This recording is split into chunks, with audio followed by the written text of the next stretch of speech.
بسم اللہ الرحمن الرحیم نحمدہ ونصلی ونسلم علی رسولہ الکریم وعلی آلہ الطیبین واصحابہ الطاہرین اما بعد۔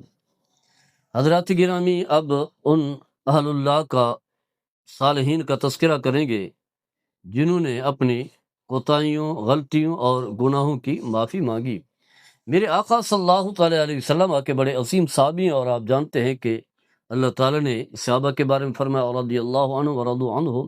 اللہ ان سے راضی ہے اور وہ بھی ان سے راضی ہیں۔ تو صحابہ سے بھی گناہ ہو جاتا ہے، کیونکہ انسان ہے۔ میں بتا رہا ہوں کہ انبیاء جو ہے وہ گناہوں سے معصوم ہیں۔ باقی جتنے بھی ہیں، چاہے صحابہ ہیں، تابعین ہیں، محدثین ہیں، علماء ہیں، فقہاء ہیں، آل اللہ ہیں، اولیاء اللہ ہیں، ان سے گناہ ہو جاتا ہے۔ بڑا گناہ بھی ہوتا ہے، چھوٹا بھی ہوتا ہے، گناہ کبیرہ بھی ہوتا ہے، گناہ صغیرہ بھی ہوتا ہے، لیکن وہی بات جو حدیث کے الفاظ بھی ہیں، خیر الخطائین التوابون، یعنی بہترین گناہ گار، خطا کار وہ ہے جو اللہ کی بارگاہ میں توبہ کرتا ہے، اپنے گناہ کا اعتراف کرتا ہے۔ حضرت مائس بن مالک رضی اللہ تعالیٰ عنہ سے گناہ ہو گیا، بدکاری کا ارتکاب کر بیٹھے، گناہ کا ارتکاب کر بیٹھے، تو کیونکہ ضمیر جو ہے وہ زندہ تھا، جیسے کہ حضرت ابو درداء رضی اللہ تعالیٰ عنہ کا یہ قول جو ہے وہ ذکر کیا ہے کہ اگر وائز جو ہے، یعنی دل جو ہے وہ احساس دلا رہا ہے، ضمیر زندہ ہے، تو پھر تو ٹھیک ہے، کامیاب ہے انسان۔ اگر وہ زندہ نہیں ہے تو پھر ہلاکت ہی ہلاکت ہے۔ تو میرے آقا صلی اللہ تعالیٰ علیہ وسلم کی صحبت کا فیض تھا، ضمیر زندہ تھا، گناہ ہو گیا، شیطان نے جو ایسے تسلط کر لیا،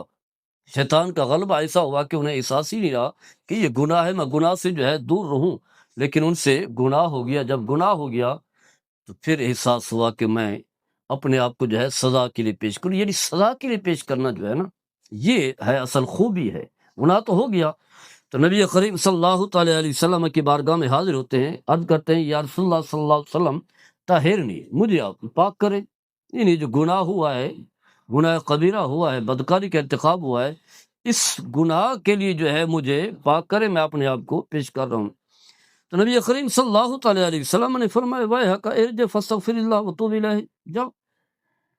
افسوس ہے تم پر، جاؤ اور اللہ کی بارگاہ میں توبہ اور استغفار کرو، اللہ تعالیٰ تمہارے گناہ معاف فرما دے گا۔ کچھ دیر کے بعد پھر واپس آئے، یعنی وہی جو ضمیر مین جو ہے وہ ضمیر زندہ ہے۔ ہمارے ہاں تو ضمیر مر چکے ہیں، ہم تو گناہ کرتے چلے جاتے ہیں۔ تو کچھ دیر کے بعد پھر نبی کریم صلی اللہ علیہ وسلم کی بارگاہ میں حاضر، اور وہی الفاظ دہرے، یا رسول اللہ طاہرنی۔ آپ نے پھر اسے فرمایا کہ جاؤ، ارجع فاستغفر اللہ وتوب الیہ، پھر واپس آ گیا، عرض کی یا رسول اللہ کہ مجھے جو ہے پاک کریں۔ تو نبی کریم صلی اللہ علیہ وسلم نے پھر وہی جواب دیا۔ چوتھی مرتبہ جب آیا تو آپ نے فرمایا کہ بتاؤ میں کس وجہ سے، کیا گناہ کیا ہے جس کی وجہ سے میں تمہیں پاک کروں؟ تو عرض کی یا رسول اللہ من زنا، مجھ سے جو ہے وہ زنا ہو گیا ہے، عورت کے ساتھ بدکاری ہو گئی ہے، گناہ ہو گیا ہے، جس کی وجہ سے آپ جو ہے مجھے پاک کریں۔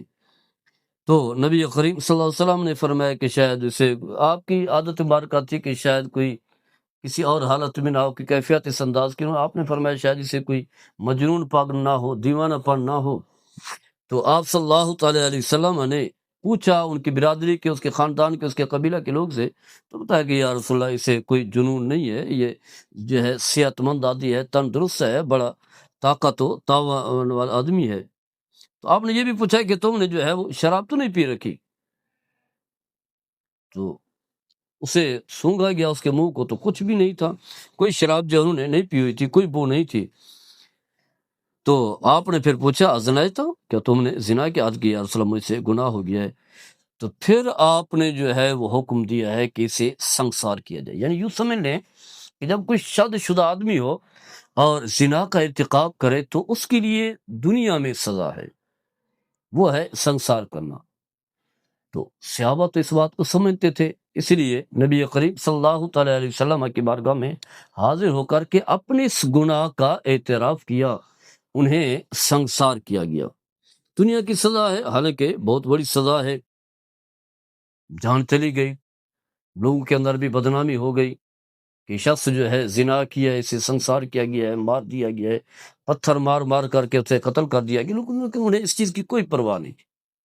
دنیاوی سزا ہے، لوگوں کی باتوں کا کیا لینا دینا۔ بزرگ کے بارے میں بات سنی، بڑی خوبصورت انہوں نے بات کی ہے کہ میں دنیا میں اکیلے آیا ہوں، ماں کے پیٹ میں بھی اکیلا رہا، دنیا میں بھی اکیلا آیا ہوں، جب جاؤں گا تو اکیلا ہوں گا، قبر میں بھی اکیلا ہوں گا، تو یہ لوگوں کسی کیا لینا دینا، یعنی لوگوں کی باتوں کو ہم اہمیت دے رہے ہوتے، لوگ طرح طرح کی باتیں، فردی باتیں جو ہے گھڑتے ہیں جن کا کوئی وجود نہیں ہے۔ بھی جب گناہ ہو گیا، اس نے توبہ کر لی، تو اب وہ گناہ مٹ گیا۔ جب انسان اس سزا کے لیے اپنے آپ کو پیش کر دیتا ہے، جب اسے سزا مل جاتی ہے، تو پھر اس کے گناہ کا خاتمہ ہو جاتا ہے، گناہ ختم، زیرو بن جاتا ہے گناہ، اب گناہوں سے پاک ہو گیا، اب اس کے نام اعمال میں وہ گناہ نہیں لکھا جاتا۔ تو یہ احساس ہے، تو نبی کریم صلی اللہ علیہ وسلم نے حکم دیا، اسے جو ہے وہ سنسار کیا گیا۔ اب وہاں بھی صحابہ کے دو فرقے بن گئے، ایک نے کہا کہ یہ بیچارہ ہلاک ہو گیا ہے، گناہ کر بیٹھا، سزا بھی ہوئی ہے، یہ تو تباہ ہو گیا۔ دوسرے نے کہا کہ نہیں، اس نے ماعز نے جو توبہ کیا ہے بڑی عظیم توبہ ہے۔ نبی کریم صلی اللہ تعالی علیہ وسلم کی بارگاہ میں جو ہے نا یہ پیغام پہنچایا گیا کہ صحابہ جو ہے وہ اس طرح کی باتیں جو ہے وہ کر رہے ہیں، تو نبی کریم صلی اللہ علیہ وسلم نے فرمایا کہ استغفر لماعز بن مالک، اس کے لیے جو ہے اللہ کی بارگاہ میں استغفار کریں۔ تو انہوں نے عرض کی یا رسول اللہ صلی اللہ علیہ وسلم کہ کیا اس کی اللہ تعالیٰ اس کا گناہ معاف فرما؟ آپ صلی اللہ علیہ وسلم نے فرمایا لقد توبہ توبۃ لو قسمت بین امۃ لواسعتہم، فرمایا کہ اس نے تو بڑی عظیم توبہ کی ہے، یعنی اپنے آپ کو سزا کے لیے پیش کرنا ایک عظیم بڑی توبہ ہے، فرمایا ایسی توبہ ہے کہ اگر ایک پوری جماعت کو، پورے اہل مدینہ کے لوگوں کے ہاں جو ہے توبہ کو تقسیم کیا جائے تو ان کے لیے اللہ تعالیٰ ان کی بھی مغفرت فرما دے گا۔ یہ ہے فکر، یہ ہے احساس، اپنے آپ کو دنیاوی سزا کے لیے جو ہے پیش کرنا، کیا ہوگا؟ کچھ بھی نہیں ہوتا، لوگ باتیں کرتے رہے، لیکن آپ نے یہ دیکھنا ہے کہ میرا رب جو ہے اس عمل سے راضی ہے، اور میرے رب نے میرے گناہوں کو معاف کر دیا ہے، میں دنیا سے جاؤں گا تو میرے نامہ اعمال میں یہ گناہ نہیں لکھا جائے گا، باقی گناہ ہو سکتے ہیں، یہ اس گناہ کا جو ہے خاتمہ ہو گیا، اور قیامت کے دن اللہ مجھ سے پوچھے گا بھی نہیں اس گناہ کے بارے میں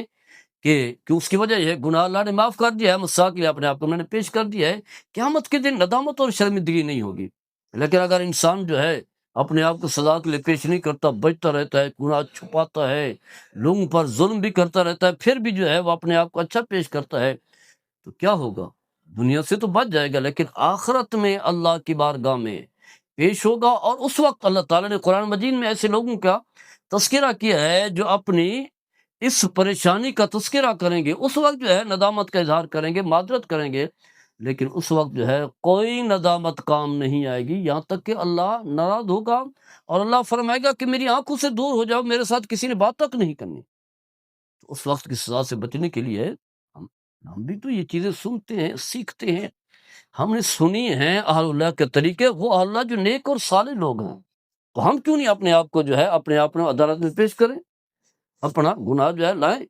یہ مجھ سے گناہ ہوا ہے، معافی مل جائے، مجھے سزا مل جائے۔ تو ہم سزاؤں سے بچنا چاہتے ہیں، سزاؤں سے نہیں بچنا، بلکہ اپنے آپ کو پیش کرنا ہے تاکہ سزا مل جائے، آخرت کے عذاب سے بچ سکیں۔ آگے بھی ہم چل کر کے تذکرہ کریں گے۔ اللہ تعالیٰ ہم سب کو عمل کرنے کی توفیق عطا فرمائے۔ مبارک اللہ۔